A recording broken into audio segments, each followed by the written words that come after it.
If you talk about sporty SUVs, the first brand that comes into your mind is Alfa Romeo. Not. But that's what they want, and this is why they brought the new Stelvio, the first Alfa Romeo SUV. And this is the car we drive today.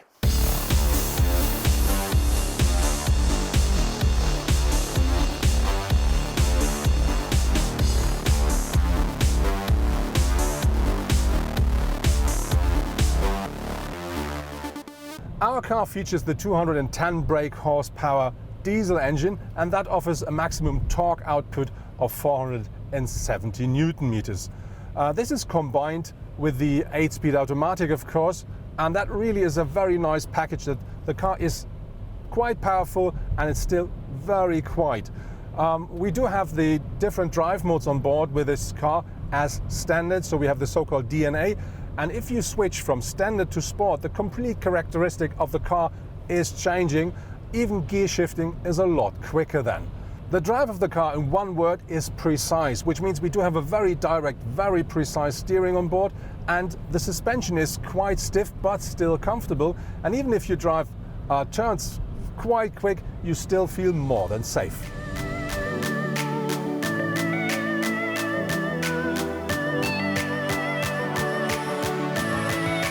The design of the Stelvio strongly reminds of the Alfa Romeo Giulia. With a length of nearly 4,17 m and a height of under 1.7 meters combined with a width of about 1.9 meters, the Stelvio looks solid on the road. The front is dominated by the so-called Scudetto and the wide air intakes. The flat bike xenon headlights emphasizing the EVER look, well known from the Giulia. The three-dimensional side view is very sporty. Thanks to the long bonnet and the dropping roofline, the Stelvio looks almost like a coupe. The rear offers a good impression of the strongly pronounced shoulders of the first SUV in the history of Alfa Romeo. The flat rear window, the curved taillights as well as the distinctive tailpipes and the diffuser are quite eye-catching too. Unfortunately, I had no opportunity to drive the Alfa SUV off-road. Nevertheless, thanks to the heavy snow, I was able to convince myself of the quality of the Q4 all-wheel drive on the road.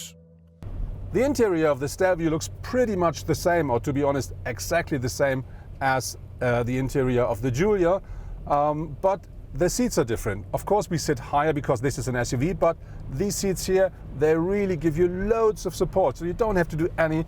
You really fit perfectly into the seat. We do find the same 8.8-inch screen here for the infotainment system. It's black and black, which I think looks very nice. And we do find, of course, the same materials. We do have some wooden parts, and we do have the same craftsmanship as with the Giulia.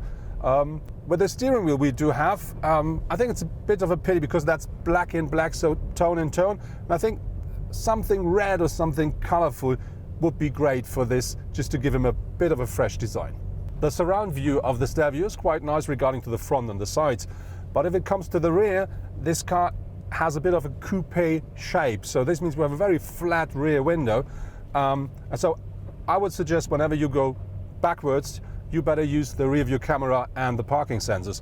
But to be honest, Alfa offers a rear cross traffic alert for the car, which makes pulling out of a parking plot backwards a lot easier and more safe.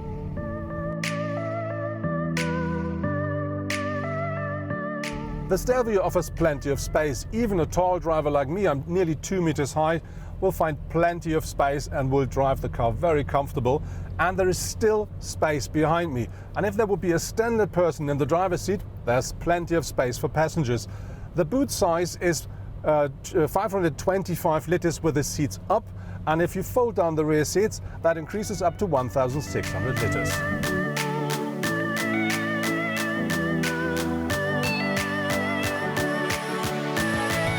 Gear shifting at the Stelvio will always work with the 8-speed automatic gearbox. The cars that come to the market now, they will all have the Q4 all-wheel drive system of Alfa Romeo on board. Very important here is the Stelvio is a rear-driven car, and the all-wheel system only gives power to the front axle when needed. But later the year, they're going to be pure rear-powered cars as well.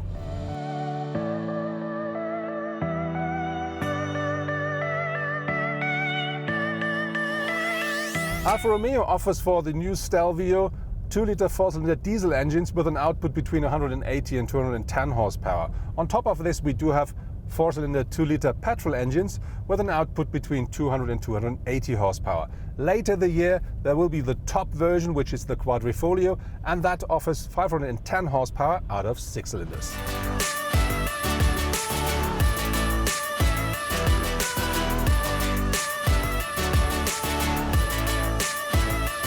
That was our first review with a new Alfa Romeo Stelvio. The so-called first edition will start in Germany at 56,000 euros, so it's not a real bargain, but there are cheaper trim levels available. And I think the cheapest, the entrance model, will be at about 40,000. But to be honest, this is a pure Alfa Romeo, even though it's their first SUV. And I think for a real Alfa fan, this is the first choice regarding to SUVs.